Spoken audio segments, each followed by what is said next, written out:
Horus gémit d'impatience, puis il remue la queue et s'agite autour des jambes de Madame Meyer. Les mains tremblantes, sa maîtresse s'efforce tant bien que mal d'introduire la clé dans la serrure, mais le trousseau lui échappe. « Oh, ce n'est pas possible! Laisse-moi fermer la porte! Tu vas patienter un peu, oui? Sinon on ne sort pas !» crie-t-elle. Figé par la voix grondante de sa maîtresse, le cocker s'assoit. Pourquoi peste-t-elle et le menace-t-elle ainsi alors qu'il n'a rien fait? Il n'a pas jappé, il n'a même pas encore tiré sur sa laisse. Devant cette mauvaise humeur, le chien ne bouge plus.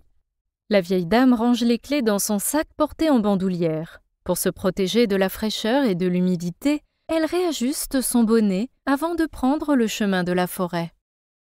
Dès les premiers mètres, Horus prend les devants et accélère. « Arrête de tirer, autrement on rentre !» Madame Meyer pousse un soupir avant de presser le pas pour suivre la cadence de son chien.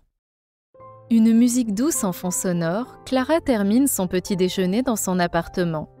Le calme règne dans la résidence. En ce long week-end, la plupart des étudiants sont rentrés chez leurs parents. La jeune fille s'apprête à passer une journée tranquille. Ses révisions sont au point, place au loisir et à la détente.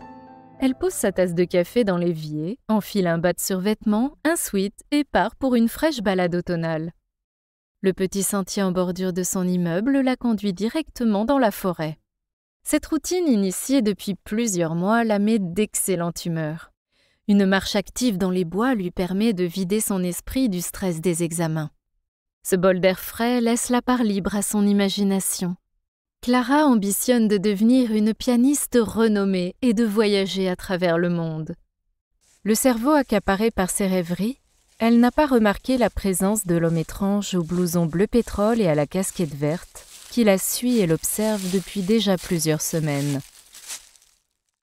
Attiré par l'odeur d'un champignon, Horus tire de nouveau sur la chaîne qui relie son cou au poignet de Madame Meyer.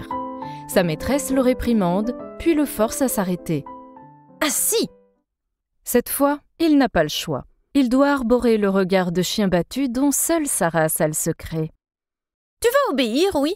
Ne me fais pas regretter d'avoir adopté un chien comme toi. Tête de mule !»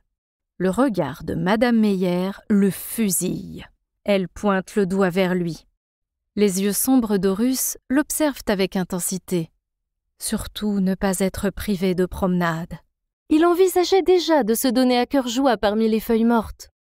L'animal penche légèrement la tête sur le côté. Allez, elle n'y résistera pas. Un petit gémissement et il va éviter la punition.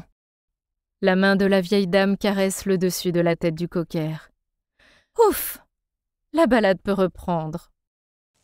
Le pas vif, Clara arpente les allées de la forêt, déserte à cette heure-ci matinale. Quelques feuilles tourbillonnent avant de s'échouer sur le sol. La jeune fille songe au programme de sa journée. Se plonger dans une nouvelle lecture?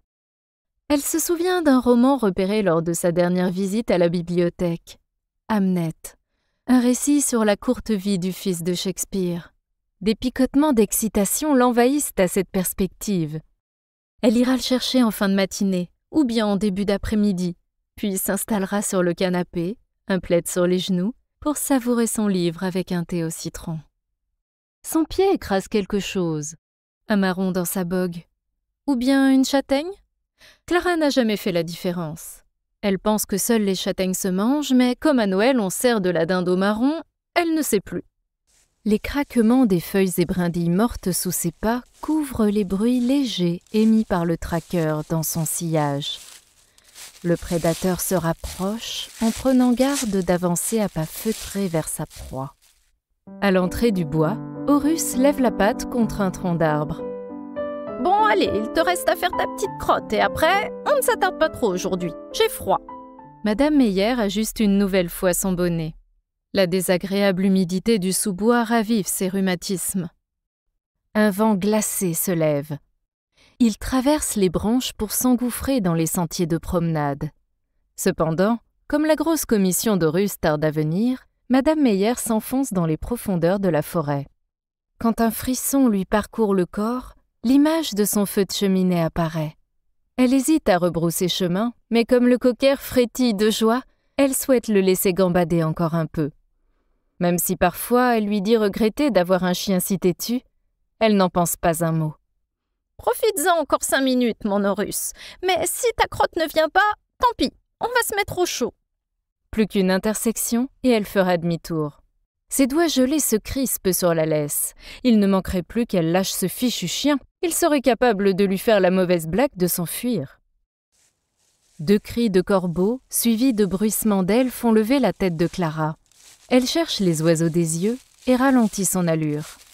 Le prédateur approche. Il n'est plus qu'à quelques mètres. Il sort une corde de sa poche et la tient fermement avec ses 2 mains, prêt à la passer autour du cou de sa victime. Il a repéré sur le côté, avant la prochaine intersection, une épaisse colonie de fougères dans laquelle il conduira sa proie pour l'étouffer. Au moment où il s'apprête à la capturer par la force de ses bras imposants pour la dévorer tout entière, un aboiement retentit, suivi d'un cri.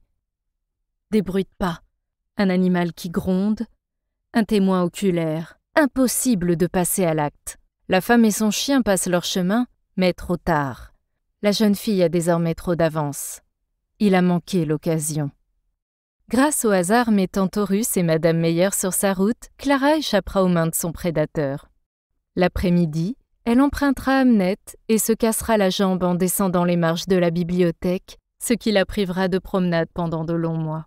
À la rentrée suivante, elle poursuivra ses études dans une autre ville et n'aura plus jamais l'occasion de recroiser l'homme au blouson bleu pétrole et à la casquette verte. Parfois, d'heureux hasards dont nous n'avons ni conscience ni connaissance se produisent et changent le cours de nos vies.